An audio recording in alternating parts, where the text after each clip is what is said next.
안녕하세요 공린이 여러분. 온앤온 공카데미에서 입찰 참가 방법과 이용 사례를 맡게 된 이동건 차장입니다.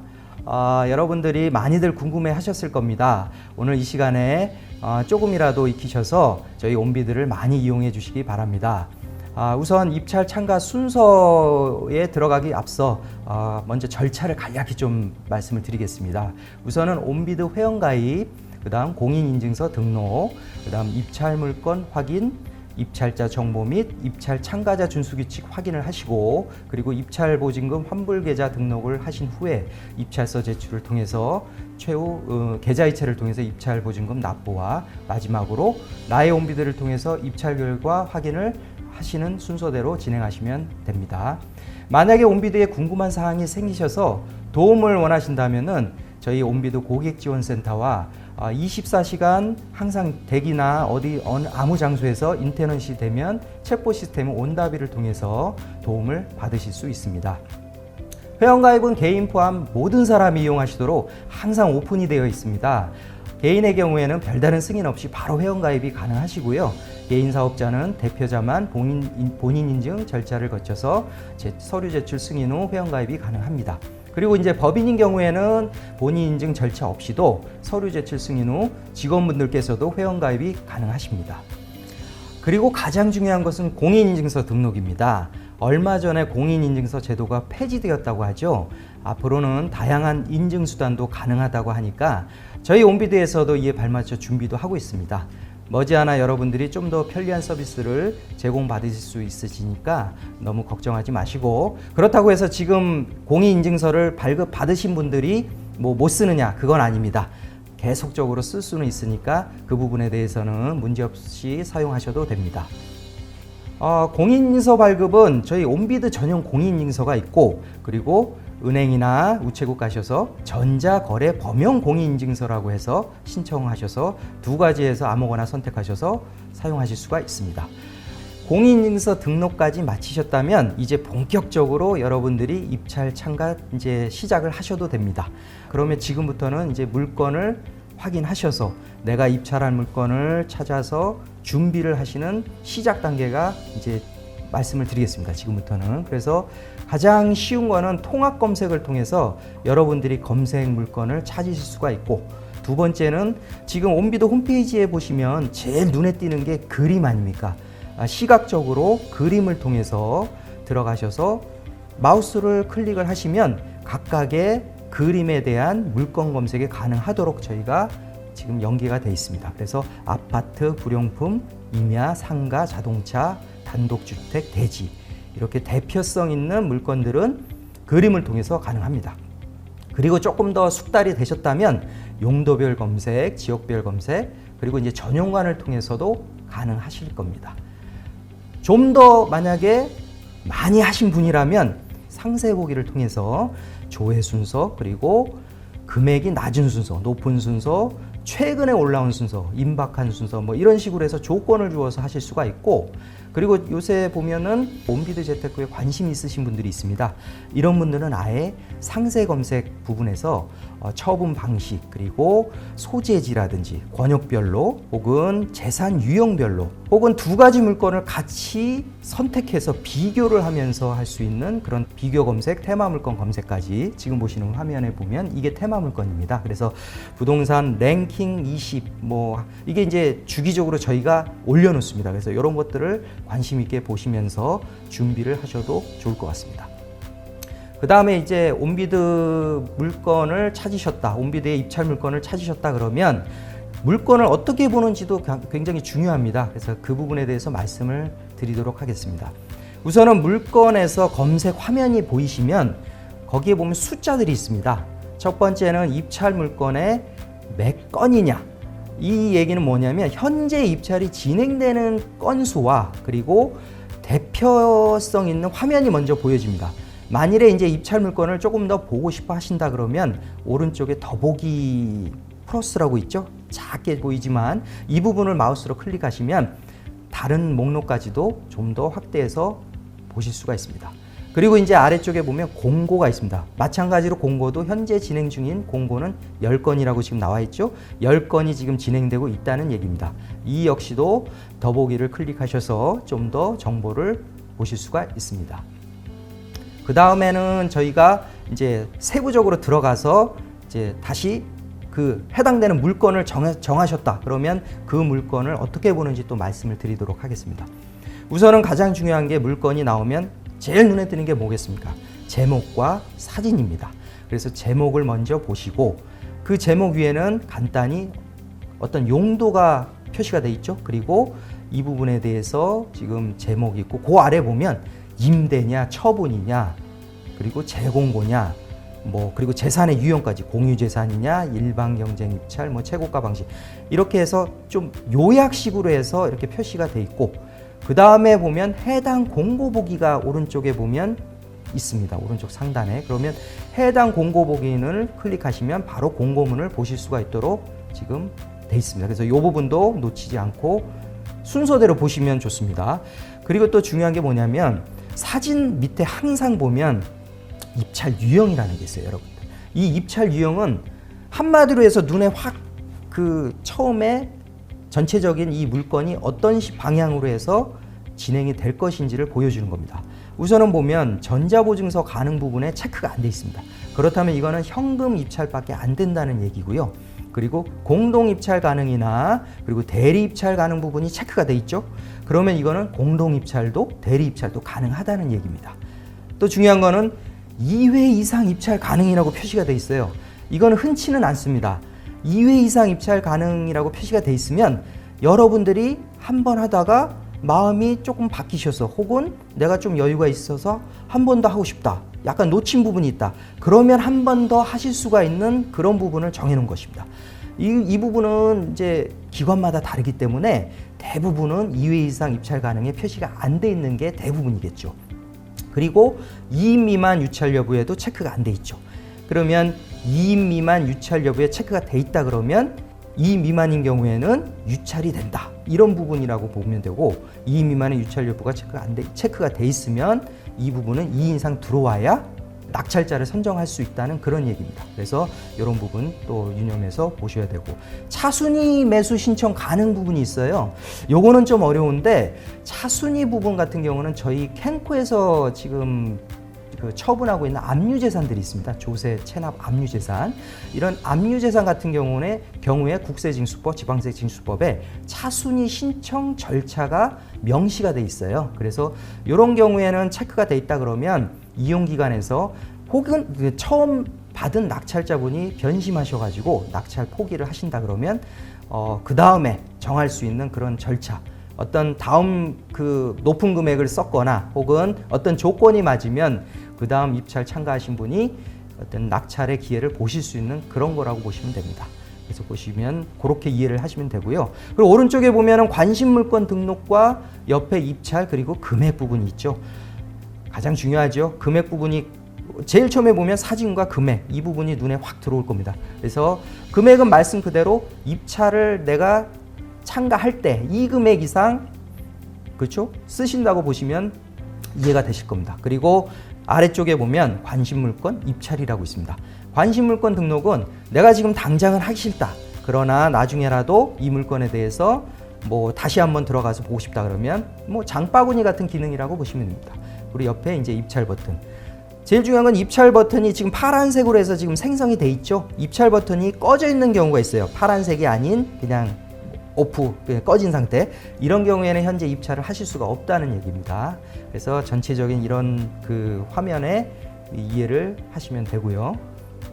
그 다음으로는 저희가 이제 지금 보면 이제 공고문에 대해서 좀 말씀을 드릴게요. 여러분들이 낭패를 보시는 이유가 뭔지 아십니까? 공고문을 잘 안 읽어보셔서 그렇습니다. 그래서 지금 보면 항상 공고문은 그 기관에 입찰을 하는 기준이 모두 나와 있습니다. 그래서 가장 첫 번째 보이시는 게 화면에 보이는 공고문이 있고 그 아래 첨부된 공고문이 또 있습니다. 그러면 화면에 보이는 공고문만 보면 될까요? 이렇게 생각하시는 분들이 있어요. 그러시면 낭패를 보실 수가 있습니다. 절대적으로 공고문의 내용은 첨부된 공고문이 기준이 됩니다. 그렇기 때문에 아무리 길고 그리고 이해하기 어렵다 하더라도 반드시 기관에서 첨부한 공고문은 다 읽어보셔야 됩니다. 이해가 안 되면 2번 읽어보고 3번 읽어보고 그래도 이해가 안 되면 전화가 있지 않습니까? 그래서 항상 보면 공고문의 그 화면에 보면은 지금도 보시다시피 기관이 있고 기관 담당자가 있고 연락처, 이메일 주소까지 다 있습니다. 여기다 연락을 하시면 됩니다. 궁금한 사항. 그래서 어떻게 되냐, 이거는 어떻게 되냐 이렇게 해서 물어보셔서 궁금증을 해소하셔서 혹시라도 있을 그런 낭패를 예방을 하실 필요가 있습니다. 그 다음에 또 중요한 게 있죠. 이제 물건이 나왔습니다. 화면에 나왔으면 이 물건을 어떤 식으로 내가 입찰을 해야 될지 말아야 될지 고민을 해야 됩니다. 그러면 그런 기준이 되는 법도 봐야 되고 그리고 등기부 등본이나 토지대장 이런 것들을 모두 다 한번 다 확인을 해야 됩니다. 가장 중요한 게 지금 보시는 그 화면처럼 이 이제 임야입니다. 임야. 그러면 중요한 게 소재지입니다. 소재지가 왜 중요한지 아십니까? 소재지 안에는 모든 답이 나와 있습니다. 지금 보시면 강원도 원주시입니다. 결국은 강원도 원주시 안에 해당되는 공법상 행정상 규제사항들이 있을 거란 말입니다. 그러면 그런 부분을 확인을 하셔야 됩니다. 첫 번째 확인해야 될 게 어떤 거죠? 토지라면 토지이용계획 확인원이라고 있죠. 여러분들이 그 부분을 놓치시면 안 됩니다. 그래서 토지이용계획 확인원을 보시고 행정상, 공법상 제한이 뭐가 있는지 이런 부분들을 세밀하게 좀 보셔야 됩니다. 두 번째는 등기관계죠. 소유자, 소유권이 누구한테 있고 정상적으로 지금 돼 있는지. 그래서 등기관계를 보려면 과거에 등기부 등본이라고 이제 명칭했지만 지금은 여러분들이 등기부 등본이라고 하시면은 옛날 사람입니다. 지금은 등기사항 전부 증명서라고 명칭을 좀 길긴 하죠. 그래도 정확히 등기사항 전부 증명서라고 말씀하셔야 됩니다. 그래서 이 부분에 있어서 소유자 관계를 첫 번째는 소유자 관계를 확인하셔야 되죠. 권리 관계는 등기부 등본, 즉 등기사항 전부 증명서를 기준으로 잡고 그리고 면적이라든지 건물의 구조 이런 것들은 토지대장이나 임야대장, 건축물대장을 확인을 하셔야 됩니다. 그런 것들이 다 기준이 되기 때문에 그렇게 해서 이런 공부 확인을 전체적으로 다 하시고 직접 하셔야 됩니다. 다른 사람 시키더라도 반드시 본인이 다시 한번 확인을 하셔야 됩니다. 그런 후에 현장에 가보셔야 되겠죠. 현장에 가보시는 거 놓치셔서 낭패 보시는 분들이 은근히 많습니다. 그래서 현장에 우선 직접 가서 눈으로 보셔야 됩니다. 본인이 가시는 게 가장 중요하겠죠. 시간을 어떻게 해서든 내셔서 가셔 보셔야 됩니다. 그렇다면 두 가지가 있죠. 내가 이게 토지다, 건물이다. 여러 가지 보면 물건별로 다 다릅니다. 혹은 자동차일 수도 있고요. 우선은 토지라면 관공서를 먼저 들리셔야겠죠. 토지라면 관공서에 가서 이 땅 위에 건물이 혹시 지어지게 되면 문제가 없는지, 그래서 건축관계, 건축허가관계라든지, 그리고 농지라면 농지취득 자격증명 뭐 이런 것들이 있어야 되는지 말아야 되는지 다 알아보셔야 되고, 건물이라면 주거용 건물이면 뭐가 중요하겠어요? 관리비가 밀릴 수도 있잖아요. 아파트라면 관리비가 밀린 게 있는지, 혹은 세금이 뭐 다른 게 여차 공과금이 밀린 게 있는지 관리사무소를 반드시 들리셔서 물어봐야 되고, 우편함도 한번 보셔야 돼요. 여러분들 모르셨죠? 우편함을 왜 보야 되냐면 우편함에 보면 오래된 우편물이 놓이는 경우가 있어요. 그럼 그 우편물에 보면 이름이 나오지 않습니까? 그러면 여기에 누가 사는구나, 이 소유자가 사는구나, 누가 사는구나 이런 것들이 짐작이 됩니다. 그래서 우편함도 한번 보시고 둘러보시고, 그리고 전체적인 주변 환경도 한번 보셔야 됩니다. 그래서 두루두루 살펴야 된다는 거 가장 중요합니다. 그런 후에 이제 그래도 궁금하다 그러면 아까 말씀드린 대로 기관 담당자 쪽 연락처가 다 나와 있습니다. 온비드 쪽으로 물어보시면 기본적인 말씀밖에 못 드립니다. 그러나 물건에 대한 세세한 사항을 원하신다면 기관 담당자분들께 연락을 주시면 자세한 상담을 받으실 수가 있습니다. 그 다음에는 이제 여러분들이 또 봐야 될 부분 몇 가지를 더 말씀드리겠습니다.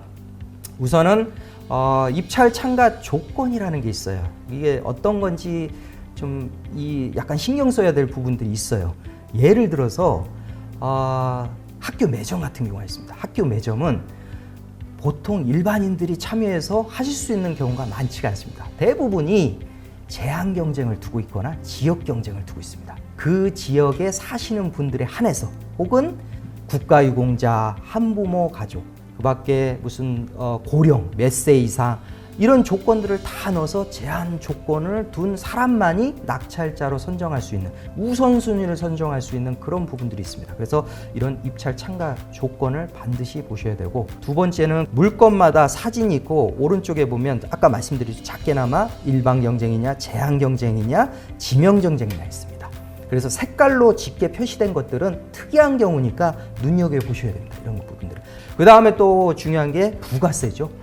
여러분들 부가세 같은 경우는 부가가치세법에 의해서 어떤 경우는 받아야 되는 경우가 있고, 어떤 기관에서는 면세 사업자다 보니까 부가세를 안 받아도 되는 뭐 교육청이나 학교 같은 경우도 있어요. 그래서 부가세 포함 여부, 이 부분에 대해서는 아까 공고문을 보시라 그랬죠. 공고문에 나와 있습니다. 그래서 별도 내가 내야 된다, 포함되어 있다, 이런 부분을 반드시 보셔야 됩니다. 그리고 이제 잔대금 같은 경우 분할 납부가 가능한지, 금액이 커서 내가 여유 자금이 없다, 대출 받으셔야 될 거 아닙니까? 그러면 그런 부분도 한번 확인을 하셔야 됩니다. 그리고 임대 같은 경우도 중요합니다. 공고문 꼼꼼히 보셔야 돼요. 첫 해년도 임대료와 두 번째 년도 임대료가 다릅니다. 그런 경우가 많습니다. 특히 상가, 특히 지하철 뭐 철도공사에서 올리는, 공항공사에 올리는 그런 뭐 면세점이라든지 이런 상가 사업자 선정을 할 때 되면 그런 것들 임대 공고문을 보면은 첫 해와 두 번째 연도가 다르니까 그런 부분도 해서 시행착오도 겪지 않도록 가급적이면 다 확인을 하셔야 됩니다. 그리고 계약의 방법도 중요하고 서류 제출 방법, 서류 제출 방법도 중요합니다. 대리 입찰, 공동 입찰.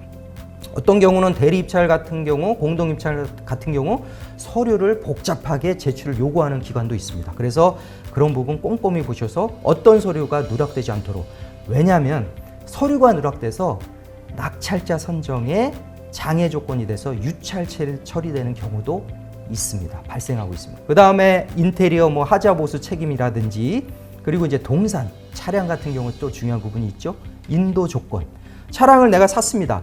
자동차 같은 경우는 잔금을 거의 열흘 안에 혹은 보름 안에 다 해결을 하도록 그렇게 제시 조건을 걸고 처분하는 공공기관들이 많습니다. 그렇기 때문에 잔대의 기운이 납부가 되면 거기서 끝나는 게 아니고 인도 조건이라는 게 별도 있어요. 그래서 자동차 명의 변경을 해야 되지 않습니까? 그런 부분, 보험 가입 여부, 이런 것들. 그러면 자동차를 그런 동안에 보관하면 보관료 내라, 혹은 유류비 내라, 이런 어떤 비용 부담을 다 공고문에 실어 놓습니다. 이런 비용 부담 문제를 어떻게 내가 할 것이냐, 이런 것까지도 다 한번 보셔야 됩니다. 그리고 이제 나머지들은 이제 기타 특이 사항들, 이상하다 싶으면 말씀드린 대로 항상 기관 담당자 연락처를 통해서 궁금 사항을 해결하시는 점이 가장 중요하다고 봅니다. 귀한 시간입니다. 지금 사실 이 시간 때문에 여러분들이 모이셨다고 보셔도 과언이 아닙니다. 제가 보는 화면은 모의 입찰 화면이기 때문에 실정과는 다소 뭐 차이가 있을 수도 있지만 거의 똑같다고 보셔도 됩니다. 그래서 제가 한번 시작을 해보도록 하겠습니다. 우선은 지금 보시면 이제 검색창이 나오고 그림이 나오고 아까 다 제가 설명을 드린 부분들이죠. 검색을 해서 물건을 한번 찾아보도록 하겠습니다. 이미 제가 하나 이 입찰을 참가할 수 있도록 준비를 해놓은 부분이 있기 때문에 부동산에 대해서 한번 제가 입찰 참가를 해보도록 하겠습니다. 부동산에 들어가셔서 물건의 마우스를 위치를 하신 다음에 클릭을 하시면, 그러면 왼쪽에 화면이 보이실 겁니다. 부동산 밑에 부동산 홈이 있고 물건 아래 또 여러 가지 그쵸 표시된 글자들이 보이고 공고 있고 테마 물건 입찰 결과가 있죠. 내가 만약에 원하는 물건을 검색을 통해서 찾았다 그러면 문제될 게 없지만, 그냥 최근에 한번 올라오는 물건들이 뭔지 한번 보겠다, 입찰 진행 중인 물건들 위주로만 보겠다 그러면 물건에 들어가시거나 공고에 들어가시면 이렇게 신규라는 표현들이 있어요. 앞에 글자. 혹은 캔코 거는 따로 있어요. 캔코 국유재산이나 캔코 압류재산, 캔코 이렇게 해서 두 가지로 따로 들어가셔도 되고, 그래서 저는 이제 신규 물건으로 해서 설명을 좀 드리도록 하겠습니다. 그래서 신규 물건을 클릭하시면 지금 따끈따끈한 지금 진행 중인 것들만 이렇게 보실 수가 있습니다. 그래서 대표성 있는 것들, 가장 최근 위주로만 이렇게 위에 나오고 아래쪽에 이렇게 리스트들이 또 쭉 나옵니다. 그러면 이 부분을 클릭하면 바로 이제 내용물을, 이 물건의 내용을 보실 수가 있고, 그 다음 옆에 입찰 기간이 있어요. 제가 지금 할 거는 이 온앤온 공카데미라고 돼 있죠. 그래서 남은 기간이 다수 시간밖에 없어요. 남은 기간. 그래서 오늘 이제 해서 오늘 시간 4시까지가 이제 5시간밖에 안 남았다는 요 부분을 보시면 되고, 밑에 보면은 6일이나 남았죠. 6일 5시간 남았다. 이런 식으로 해서 시간의 시점까지도 보셔야 돼요. 왜 그러냐면 은행하고 이게 연계성이 굉장히 많아요. 이 온비드 입찰은. 왜냐하면 은행에 이체를 해야 되잖아요. 입찰 보증금 이체 관계 때문에 은행에서 그런 확인들을 다 하셔야 돼요. 잘못된 부분이 그리고 장애가 발생할 수도 있기 때문에 은행 시간하고 이게 일맥상통한 부분들이 많아요.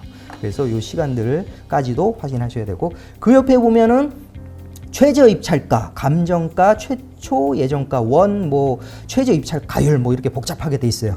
어쨌거나 제일 위에 게 가장 중요해요. 제일 위에 게 입찰에 참가할 수 있는 가능 금액이라고 보시면 돼요. 입찰 참가할 수 있는 가능 금액. 그리고 그 밑에는 감정 금액이라고 보시면 되고, 기초 금액이라고 보시면 되고, 밑에는 이제 최저 입찰 가율이라고 돼 있어요. 우선은 100%면 이제 처음 시작했다고 보시면 되고, 그리고 이거는 체감을 안 하고, 체감이라는 표현이 뭐냐면 내가 경매에서, 법원 경매에도 그렇지 않습니까? 한 번 했다가 유찰이 되면 다음 회차 또 올리고 하면 가격이 계속 경매는 20% 정도씩 떨어지잖아요. 저희 온비디오에 올라오는 것들은 대부분 10%씩 떨어지는 게 많습니다. 그래서 10%씩 이렇게 체감이 되면 90%가 나오고, 이런 부분들이 조금씩 차이가 있어요. 그래서 체감이 이렇게 되는 경우들이 표시가 나오는 거예요. 만약에 90%다, 요거는 앞에 몇 번 거쳤겠네, 이렇게 생각하시면 돼요. 그래서 오른쪽에 그래서 유찰 1회 이렇게 돼 있죠. 위에 거는 유찰 한 번을 거쳤다는 얘기고, 유찰 3회라고 돼 있죠. 이 부분은 3회. 그리고 또 보시다가 보면 비공개는 그럼 어떻게 하라고요? 이런 분들이 있어요. 궁금해하시는 분들이 있어요. 비공개는 걔들이 감추려고, 이게 아닙니다. 이게 법에 정해진 바에 따라서 하는 거예요. 공고를 올리는 기관들이 제가 말씀드렸듯이 국가, 지방자치단체, 공기업들 이런 질비합니다. 이런 기관들이 많이 올리고 있어요. 이런 기관들은 자기네들이 임의적으로 할 수가 없습니다.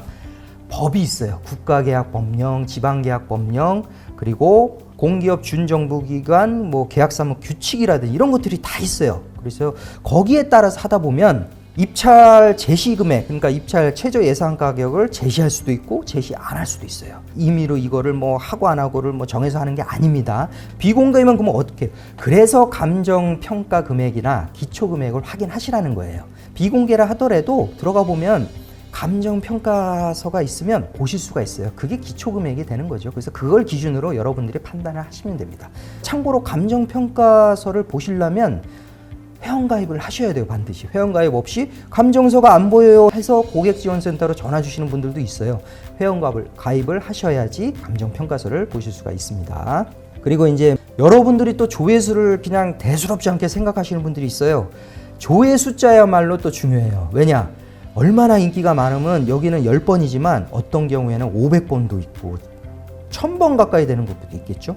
인기가 많다는 겁니다. 그만큼 경쟁률이 높다는 거는 내가 금액을 대충 써가지고는 안 된다는 얘기일 수도 있어요. 그래서 이런 조회수도 눈여겨보실 필요가 있습니다. 그리고 오른쪽에 공개 상세라고 돼 있죠. 공고로 이동해서 클릭을 하시면 공고문을 보실 수가 있고, 그리고 상세 이동으로 가시면 물건을 공고문 상세와 물건 상세 화면 이런 것들을 다 같이 보실 수가 있습니다. 이제 어떻게 표를 보는지 부분부터 설명을 먼저 드렸고요.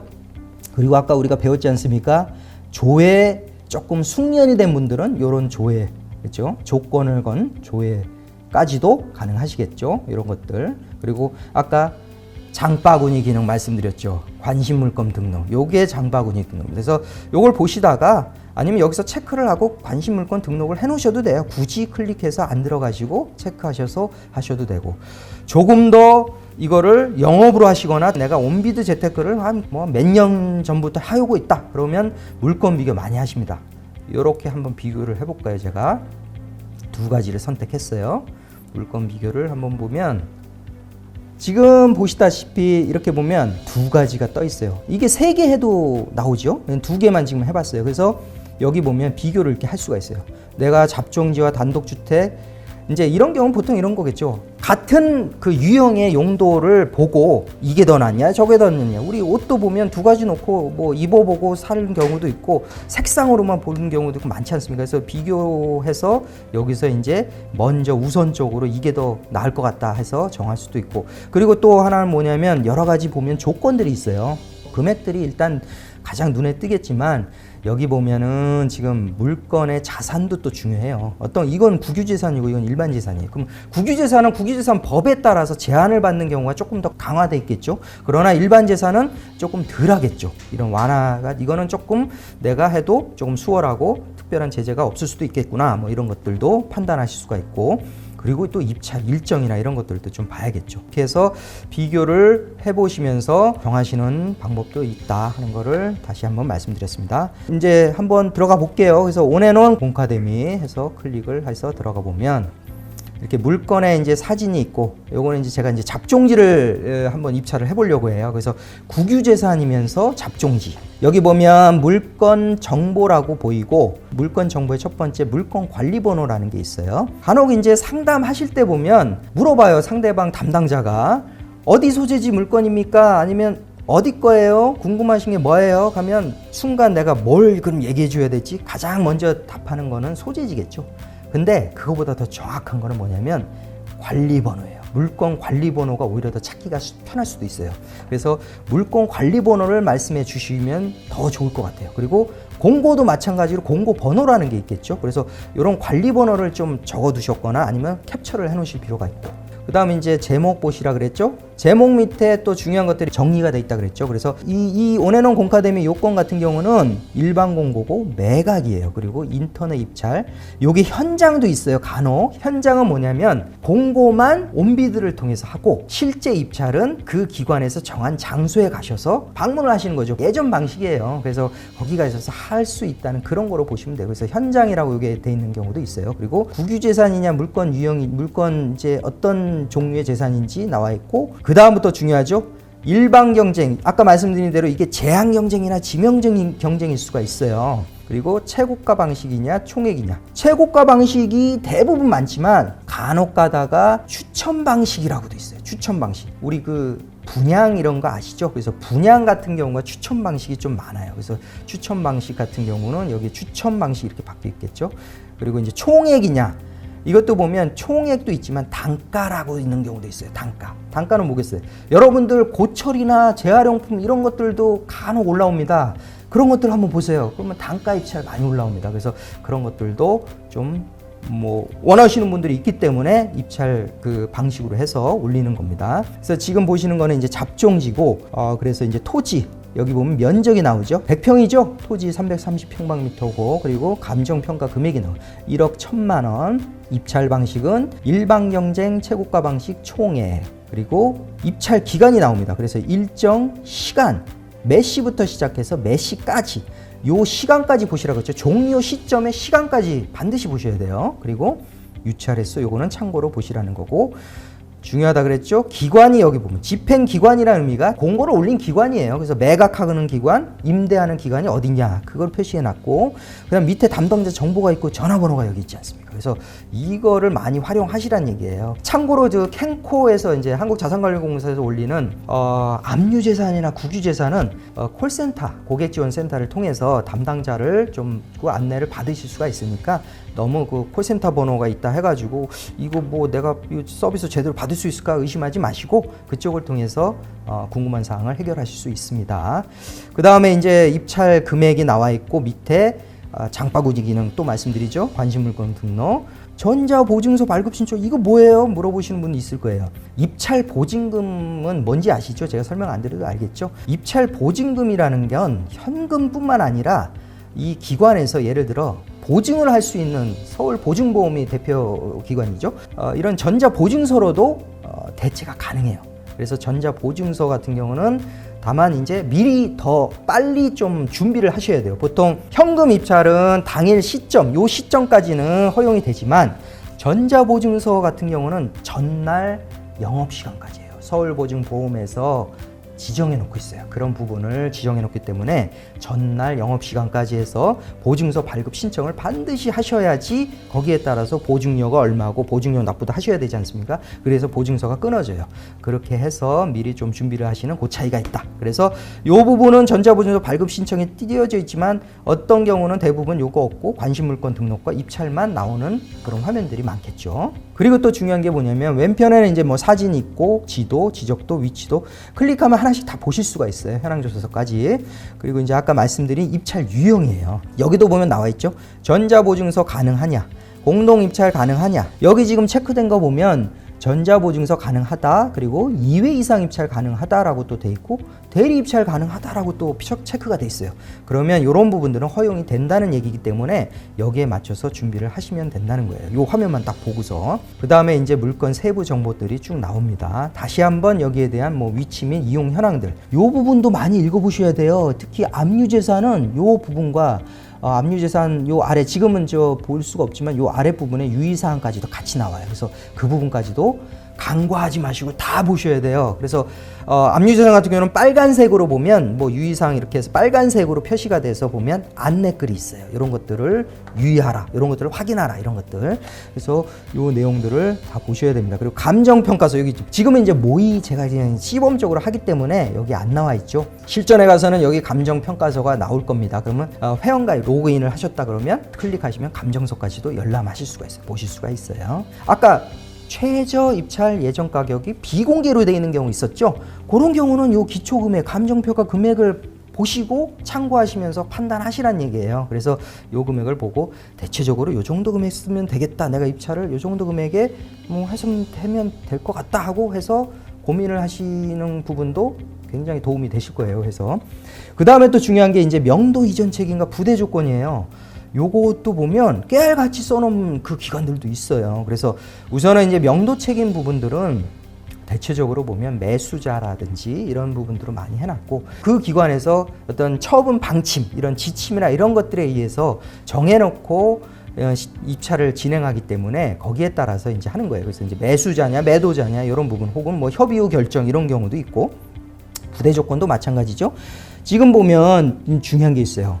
이게 이제 잡종지예요. 맨 땅인데 위에 보면 여기 써놨듯이 지상의 소유자 미상의 컨테이너가 소지한다고 돼 있어요. 여기에 대한 처리는 매수자 책임하에 처리하는 조건이라고 돼 있습니다. 중요하죠. 그래서 현장을 가보시라는 거예요.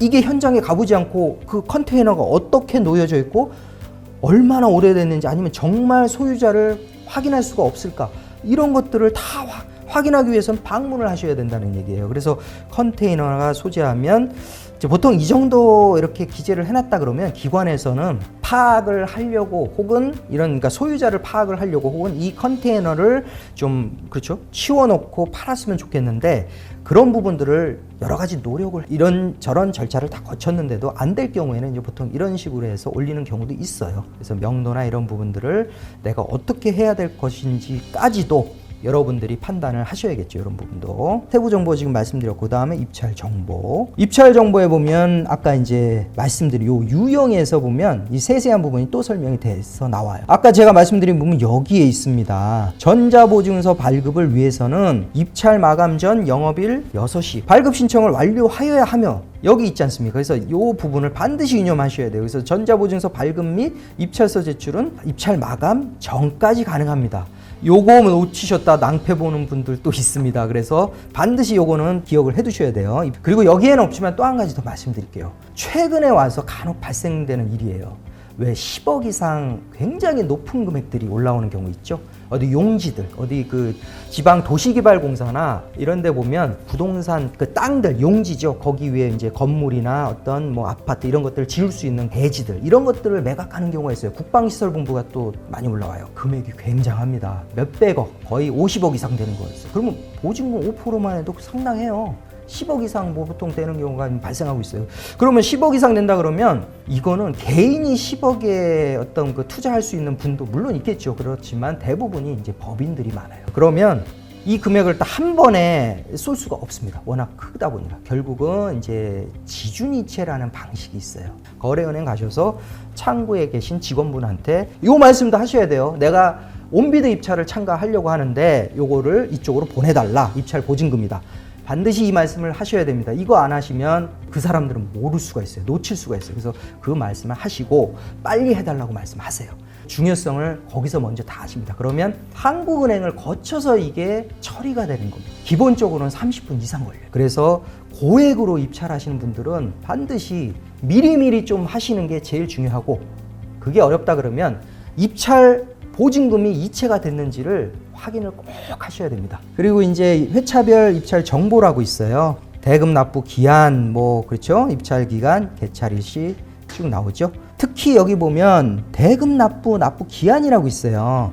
요 물건은 지금 제가 일시납, 이게 이제 만약에 분할 납부라 그러면 여기 분할 납부라고 돼 있겠죠. 이 잔대금을 말씀드리는 거예요. 그리고 계약 체결일로부터 30일 이내라고 돼 있어요. 요 일정을 잘 보셔야 돼요. 그래서 요 일정들도 보시면서 은행 대출 관계 이런 것들도 다 준비를 하셔야겠죠. 그래서 이제 그 아래 아까 말씀드린 공고문 반드시 봐라 말씀드렸죠. 공고문이 있습니다. 공고문을 보면 지금 이제 한글 파일이에요. 대부분 PDF 파일에는 한글 파일을 이렇게 올려놓습니다. 공고문을 열어서 다 보셔야 돼요. 다 읽어보시고 그런 후에 이제 여기 이제 나머지는 다 참고하시라는 내용들이에요. 그래서 시세 및 낙찰 통계 이런 것들, 낙찰 이런 부가 정보 이런 것들은 다 참고하시는 거예요.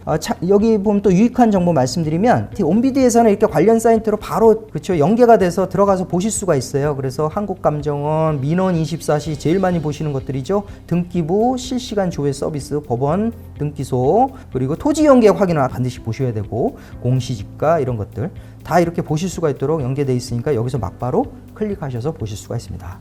그러면 하면 이제 입찰을 한번 해볼까요? 제가 그래서 입찰 버튼을 이렇게 클릭을 하시면 보여지는 부분이 이제 입찰 밑에 보면 순서가 있어요. 1, 2, 3번. 입찰 정보 확인, 준수규칙 동의. 두 번째는 입찰서 작성 제출. 그 다음에 입찰서 제출이 제대로 됐는지 확인하고 보증금 납부. 이렇게까지 해서 마무리를 하셔야 되는 겁니다. 우선은 이제 정보입니다. 내 정보. 이 물건에 대한 내용은 앞에 보셨고 그 다음에 입찰자 정보. 내 정보입니다. 간혹가다 대리인도 있죠. 그러면 여기에 입찰자 정보 밑에 대리인 정보라고 또 한 칸이 더 있어요. 이 정보를 여기에 법인 같은 경우가 특히 많이 나와요. 법인 명칭, 그렇죠? 대표자, 그리고 인적사항이라든지 이런 정보들 이걸 미리 조치를 안 했거나 혹은 나중에 실물, 서류와 비교해 봤는데 왜 다르죠? 해서 유찰돼서 낙찰자 선정 안 되는 경우가 발생됩니다. 그래서 이런 부분들 반드시 확인을 하셔야 되고 본인 여부를 여기서 정비를 먼저 하셔야 돼요. 그래서 수정사항이 있으시면 여기서 다 하셔야 돼요. 그래서 먼저 입찰자 정보, 이 정보를 한번 다 확인하셔서 변경을 하셔야 된다 그러면 변경을 하셔야 돼요. 특히 주소 부분 그리고 연락처 여기다 엉뚱한 번호 해놓고 나서 연락 취할 수 없는 경우가 발생합니다. 지금 현재 정보 위주로 해서 이거를 이렇게 해서 수정을 좀 해주시고 요게 했다 그러면 이렇게 체크를 하시고 그 다음 이제 주의사항 이런 것들도 한번 읽어보시고요. 그 다음 중요한 게 있습니다. 여러분들이 지금 이제 공고문 확인이라고 또 나오죠. 앞에 보신 분들 경우도 있고 어떤 분은 또 제가 이렇게 얘기해도 공고문 또 안 보시고 하시는 분들이 있어요. 그러면 지금이라도 보시라고 이렇게 또 나와요. 여기서 또 들어가서 보실 수가 있어요. 항상 이렇게 보실 수 있도록 순서별로 이렇게 들어가 있는데도 불구하고 그래도 안 보신다면 도저히 어떻게 해드릴 수가 없는 거죠. 그래서 여러분들이 이런 부분들 해서 손해보지 마시라는 부분에 있어서 제가 거듭 강조드립니다. 안 보신 분들은 다시 보시고 여기까지 보셨다 그러면 확인했다 체크하시고 그 다음 또 중요한 게 있죠. 아까 잠깐 말씀드린 것 같은데 입찰 참가자 준수 규칙을 대수롭지 않게 또 여기고 그냥 참가하시는 분들이 있어요. 입찰 참가자 준수 규칙에는 가장 중요한 게 이 입찰에 대한 전반적인 규정을 정해놓고 있고 그리고 기관에서도 이 규정에 따라서 진행을 하는 거예요. 그 매각을 하거나 임대를 하는 기관에서도. 그래서 여기에 보면은 내용들이 굉장히 중요한 것들이 많아요. 그래서 장애가 발생됐을 때는 어떻게 하고 그리고 아까 전자보증서 관계 그리고 공인인증서는 어떻게 해야 되고 입찰 참가 자격은 어떻게 해야 되고 그렇죠. 이런 것들이 다 여기에 실려져 있어요. 그래서 이런 부분도 다 한번 읽어보시고 그래서 이 부분까지 동의가 끝나서 모든 것들을 다 확인했다. 그러면 체크를 하시고 다음 단계로 진행하시면 됩니다. 그 다음 단계는 이제 금액 입력하는 단계예요. 입찰서 제출 단계라고 보시면 돼요. 그래서 본인 입찰이 있고 대리 입찰 쭉 있어요. 여기 지금 요 입찰에 대해서는 대리 입찰 아까 허용을 해놨어요. 그렇기 때문에 여기 보면 대리 입찰도 이렇게 할 수가 있어요. 대리 입찰 클릭하면 이렇게 정보를 넣도록 돼 있어요. 이제 사전에 보면 대리 입찰하는 사람의 인적 사항이 먼저 여기에 입력이 돼 있겠죠. 그래서 이제 이런 부분들에서 대리 입찰해서 서류 제출은 별도로 공고기관에 제출을 하시고요. 그래서 본인 입찰로 한번 저는 진행을 해볼게요. 지금 1억 1,000만 원입니다. 최저 입찰가가. 그러면 이제 본인이 마음의 결정을 하셨다 그러면 예를 들어 저는 한 1억 한 9천 정도 할게요. 그러면 여기에 금액을 쓴과 동시에 밑에 보면 최저 입찰가액 몇 프로입니다 라고 계산값이 나오고, 여기 오른쪽에 보면 자그맣게 뭐 계산기 같은 모양의 버튼이 있죠. 요거 한 번씩 다 눌러주세요. 그냥 한 번씩 눌러주면 계산값들이 나옵니다. 보증 계산 버튼을 누르니까 바로 보증 금액이 나와요. 950만 원. 지금 요 물건에 이 최저 입찰가에 1억 1천이었는데 지금 저는 내가 입찰을 1억 9천에 할 거야. 그런데 여기 기관에서는 입찰 보증금을 5%만 받겠다고 돼 있어요. 그래서 5%에 대한 계산값이 나온 거예요. 그러면 950만 원이죠. 950만 원을 입금할 수 있는 계좌가 떠요. 가상 계좌 번호가 뜹니다.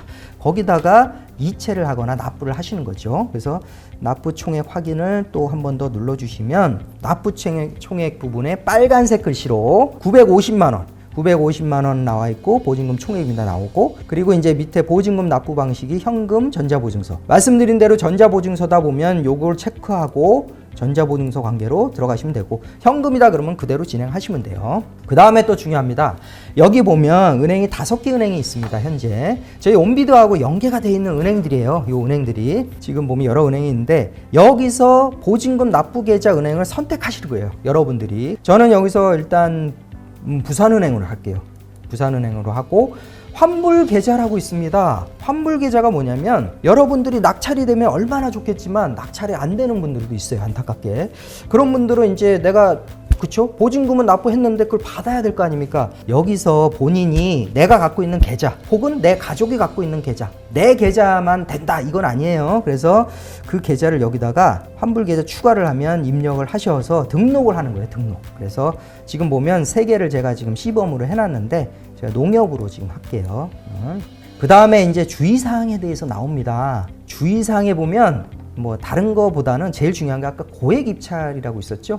그게 여기 보면 환불 계좌 부분에도 설명이 돼 있어요. 정리해서 말씀드리면 좀 시간이 걸린다는 얘기가 여기 보면 좀 내용 설명이 돼 있고, 나머지 것들은 지금 은행 금융 어떤 처리와 관련된 내용들이 있어요. 뭐 수수료나 이런 것들. 그래서 뭐 이런 부분도 한번 읽어보시고, 마지막에 이제 최종 제출에 동의하냐 마냐 물어보게 돼 있죠. 그래서 여기 부분에 이렇게 동의한다 해서 체크를 하고 제출을 하게 되면 더 이상은 할 수가 없어요. 돌이킬 수가 없습니다. 그래서 입찰서 제출 버튼을 누르기 전까지는 마음에 확고한, 그렇죠? 확정을 지으신 다음에 누르셔야 된다. 그렇죠? 그래서 이렇게 클릭을 하시면 이렇게 뜹니다. 예, 화면이 뭐가 하나 뜨죠? 박스가 뜨죠? 그래서 전자서명 정보라고 돼 있어요. 전자서명 정보가 이렇게 나오면 이쪽에 물건명이 있고 쭉 보는 거죠. 그래서 내가 한 게 이렇게 돼 있구나. 요약 정리가 돼 있고, 환불 계좌까지도 확인하고, 그 다음에 이제 확인을 누르고, 중요한 게 아까 공인인증서 등록이 반드시 필요하다고 했죠.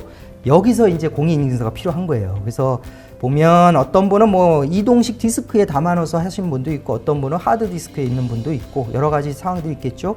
저는 이제 지금 이제 이동식 디스크에 해놨어요. 그래서 이렇게 나오면 이제 제출을 한번 해볼게요. 확인을 누르시면 예, 이렇게 메시지가 뜹니다. 입찰서 제출.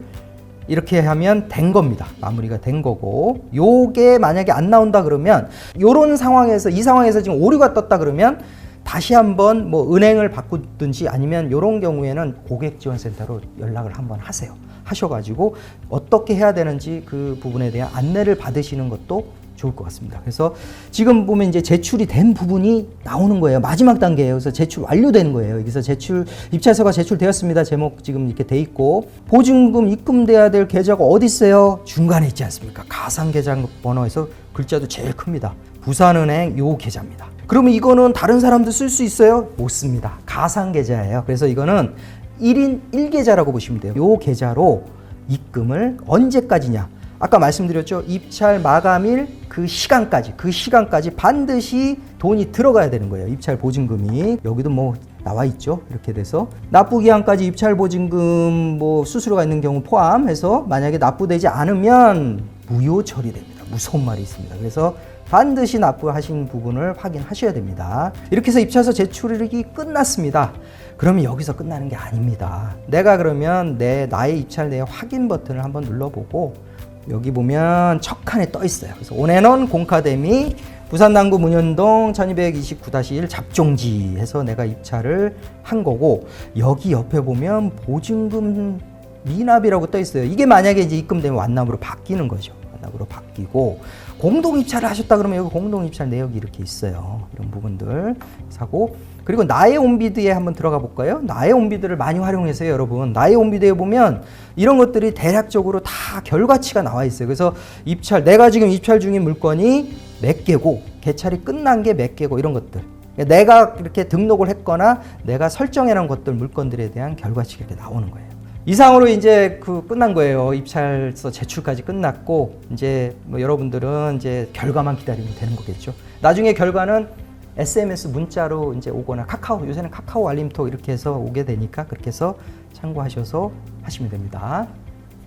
이번 시간에는 이제 온비드를 이용했던 그런 낙찰 사례들에 대해서 좀 설명을 좀 드릴게요. 지금 보시는 화면은 보면 이제 카페 건물이죠. 카페 건물이고 안에 이제 뭐 내부 시설 보여지고 이제 커피 전문점을 운영하시는 분이에요. 이분께서는 지금 몸이 많이 아프셨어요. 퇴직하시면서 이제 고향에 가셔가지고 이렇게 카페를 지으셨는데 이 카페를 짓기 전에 이제 국유지를 매입을 하셨는데 다행히 이 보면 위치가 너무 좋았다 그러시더라고요. 그래서 이제 요 주변으로 여기를 지나가야 등산로가 하나가 있었나 봐요. 그래서 등산로를 지나가는 등산객들이 여기를 이용해서 이제 많이들 찾고 계셔서 이런 것들로 해서 좀 돈을 버셨다는 그런 사례가 있어요. 그 다음에 이제 또 많이들 또 하시는 분들이 학교 매점 또 많이 하세요. 근데 학교 매점은 좀 주의하실 필요가 있어요. 대부분이 학교 매점은 제한 경쟁을 많이 둔다 그랬죠. 지역 경쟁이나. 그래서 어찌됐든 학교 매점 같은 경우도 굉장히 인기가 많아요. 제일 중요한 게 권리금이 없다는 거죠. 권리금이 일단 없고 안정적이죠. 학교라는 그런 공간과 그리고 학교라는 그런 공신력이 아무래도 있으니까 안정적이고 그리고 학생들이고 그리고 일정 시간만 그렇게 영업을 하는 부분이니까 이런 부분들도 이제 그 은퇴하신 분들 입장이나 혹은 관심 있으신 분들은 좀 한번 도전해 보시는 것도 좋을 것 같습니다. 그리고 이제 오른쪽에는 이제 태양광 발전소 운영이죠. 간혹 이제 여행을 가다 보면 도로 옆에 보면 이런 것들 보게 돼요. 요새는 뭐 농지 무슨 이렇게 밭 이런 것만 있는 게 아니고 이런 것들도 있더라고요. 그러면 이 태양광 발전소를 국유지를 매입을 해서 경남 남해에 있는 축사를 갖다 매입을 해가지고 용도 변경 이런 용도 변경을 하려면 지자체 확인을 다 해봤겠죠. 그래서 태양광 발전을 이렇게 시설을 설치해가지고 감정가를 이제 뭐 5,400에 했는데 유찰이 여러 번 됐겠죠. 그래서 이제 3,200만 원에 낙찰을 받아가지고 이렇게 태양광을 하는데 이게 수익이 당시에 짭짤했다 합니다. 그래서 한전이나 이런 데서 이런 사업을 하면서 이런 전기를 내가 전기를 주는 거예요. 파는 거예요. 내 전기를 파는 거예요. 그러면 거기서 사가면 통장으로 이렇게 입금을 해주는 거예요. 주 단위로, 월 단위로 뭐 이런 식으로 해서 입금을 해주더라고요. 그래서 이렇게 해서 돈을 또 버시는 경우도 있습니다. 그리고 이제 요거는 조금 이제 최근에 어쩌면 좀 다시 좀 인기가 또 생길 수가 있을 것 같다는 생각이 들어요. 코로나 때문에. 그래서 텃밭이에요. 요 낙찰 받으신 분은 지금 온비드 이용 수기 그 공모전에도 이제 나와 있어요. 과거에. 그래서 도심 속 텃밭 가꾸기 이렇게 제목이 돼 있지만 이분 사시는 주변을 이제 둘러보다가 낙찰을 받으셨어요. 시흥시에 있는 토지를. 그래서 한 1,448평.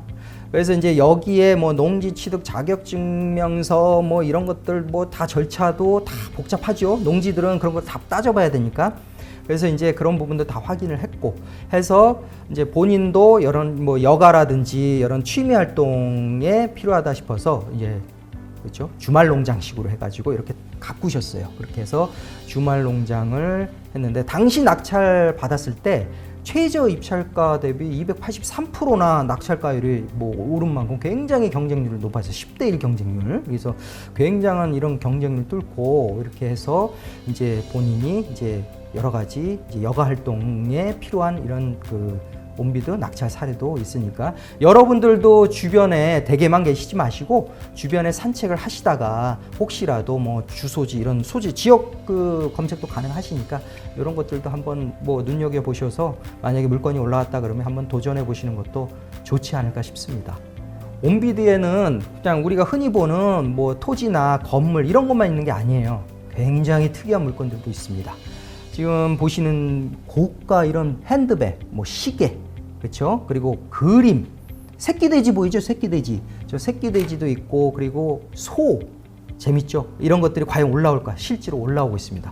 저 소 같은 경우는 얼마에 매각이 됐냐면 980만 원에 매각이 됐어요. 저 소 같은 경우는. 그리고 저 새끼 돼지는 동물원에 있던 새끼 돼지예요. 저것도 거의 한 200만 원 정도 돼가지고 팔렸다 그러더라고요. 그리고 그림 같은 경우도 올라오고 있어요. 이 밖에 보면 사회적 이슈가 되는 것들도 간혹 올라와요. 뭐 그런 것들도 좀 올라오고, 그러니까 여러분들이 뭐 한 가지만 보지 마시고 이런 것들도 있을까 하고 한번 검색을 쳐보세요. 그래서 뭐 소나 말이나 혹은 내 그림이나 혹은 뭐 금덩어리 이런 것들도 요새 뭐 재테크 수단으로 좋지 않습니까? 그래서 이런 것까지도 다 올라오고 있으니까 주저 마시고 여러 두루두루 온비들을 많이 찾아주시고 이용하시면 반드시 재테크 달인이 되실 겁니다. 들어주시냐고 감사드립니다. 지금까지 입찰 참가 방법 및 이용 사례에 대해서 설명을 드렸고요. 감사합니다.